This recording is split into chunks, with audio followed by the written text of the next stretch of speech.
तो hello hi friend, मैं कुमुद आपका अपने चैनल में स्वागत करती हूँ। आशा करती हूँ कि आप सभी अच्छे होंगे, मैं भी अच्छी हूँ। और अभी हम 24 फरवरी को माँ नर्मदा के दर्शन करने गए, स्नान करने गए। उस दिन माघ की पूर्णिमा थी, तो सभी लोग मतलब प्रयागराज जाते हैं। तो हम लोगों ने नर्मदा का प्लान बनाया कि चलो नर्मदा नदी चलते हैं, क्योंकि कहते हैं कि गंगा में स्नान का फल मिलता है, लेकिन नर्मदा में जो है तो दर्शन मात्र का फल मिलता है। तो कहे चले नर्मदा ही चलते हैं, क्योंकि बहुत दिनों से अमरकंटक नहीं गए थे। तो सभी की इच्छा थी, तो सभी बहनों ने प्लान बनाया, तो मैं भी उन्हीं के साथ हो ली। हम दोनों चले गए और हम लोग सुबह 7 बजे निकले। यही गलती करे कि हमको जल्दी चलना था, क्योंकि वहाँ पहुँचने के बाद फिर समय की बहुत कमी हो जाती है। तो 7 बजे चले, आराम आराम से गए, क्योंकि बहुत लंबा सफ़र है, लंबी बहुत बड़ी बड़ी ऊंची ऊंची घाटियाँ हैं। तो आराम आराम से चलना ज़्यादा अच्छा रहता है, कोई दुर्घटना ना हो। देर पहुँचो दुरुस्त पहुँचो, यही ज़्यादा सूत्र अच्छा होता है। तो हम लोग थोड़ा सा लेट ही पहुँचे, 11 बजे पहुँचे। इसके बाद फिर स्नान किए, उसमें भी समय लगा। नहाने धोने के बाद मंदिर गए और इसके बाद फिर हमारा सफ़र शुरू होता है अमरकंटक घूमने का। तो हम लोग फिर सोनमुड़ा गए, माई की बगिया गए।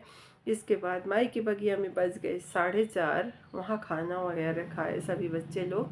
और इसके बाद फिर कपिल धारा जाने का हुआ, तो उसमें पता चला कि 1.5 किलोमीटर पहले गाड़ी खड़ी हो जाती है, तो हमको शाम हो जाती वहीं पे। तो हम लोगों ने प्लान बनाया कि चलें जैन मंदिर चलना है, इसके बाद फिर जालेश्वर धाम चलना है। तो सभी लोगों ने यही तय किया और फिर हम निकल लेते हैं थोड़ा बहुत खा पी के, और जैन मंदिर से होते हुए और थोड़ा सा सामान वामान लेने के बाद फिर चल जाते हैं जालेश्वर धाम।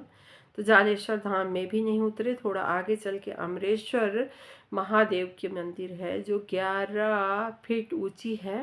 और मतलब मंदिर नहीं, शिवलिंग 11 फीट ऊंचे हैं, और वहाँ 12 ज्योतिर्लिंग है। और उसका कुछ भाग नहीं, वो पूरा मंदिर ही छत्तीसगढ़ में आता है। 6 किलोमीटर दूर ही अमरकंटक से, पर वो छत्तीसगढ़ में आता है।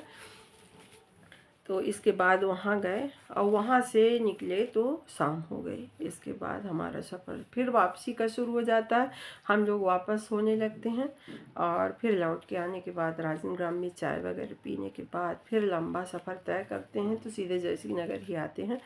और ये सफ़र बहुत अच्छा कटा, बहुत अच्छा था।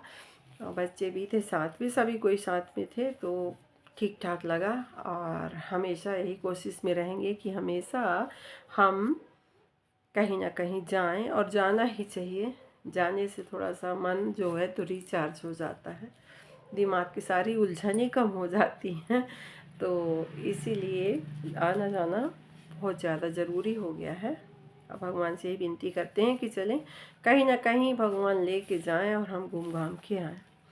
और माँ नर्मदा की तो गाथा ही अलग है, आप सभी जानते होंगे। तो इसके बारे में फिर विस्तार से एक अलग सा एपिसोड बना के और मैं आप लोगों को बताऊंगी।